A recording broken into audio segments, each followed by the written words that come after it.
இந்தியாவிலிருந்து டீசல் இறக்குமதிக்கு தடை விதித்த உக்ரைன் அக்டோபர் 1 முதல் அமல். காரணம் என்ன?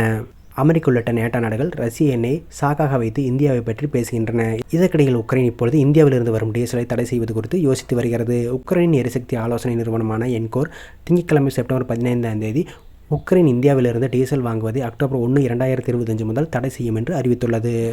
ராய்டர்ஸ் செய்தி நிறுவனத்தின் அறிக்கையின்படி ரஷ்யாவிடமிருந்து அதிக அளவு கச்சா எண்ணெயை வாங்குகிறது.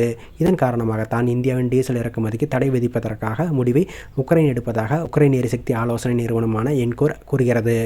ரஷ்ய உக்ரைன் எண்ணெய் சுத்திகரிப்பு நிலையங்களை ட்ரோன்கள் மற்றும் ஏவுகணைகள் மூலம் குறிவைக்கிறது என்று என்கோர் கூறினார். அதன்படி ரஷ்ய கூறுகளை கண்டறியும் வகையில் இந்தியாவிலிருந்து வரும் அனைத்து டீசல் சரக்குகளையும் சரிபார்க்க உக்ரைன் பாதுகாப்பு நிறுவனங்கள் உத்தரவிட்டுள்ளதாக நிறுவனம் தெரிவித்துள்ளது.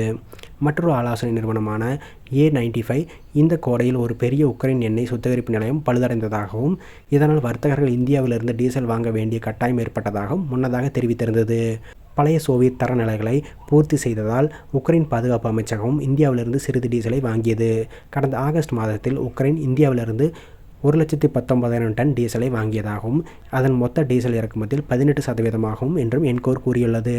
2022இல் போர் தொடங்குவதற்கு முன்பு உக்ரைன் தனது உள்நாட்டு பற்றாக்குறையை பூர்த்தி செய்ய பெலாரஸ் மற்றும் ரஷ்யாவிலிருந்து டீசல் வாங்கியது.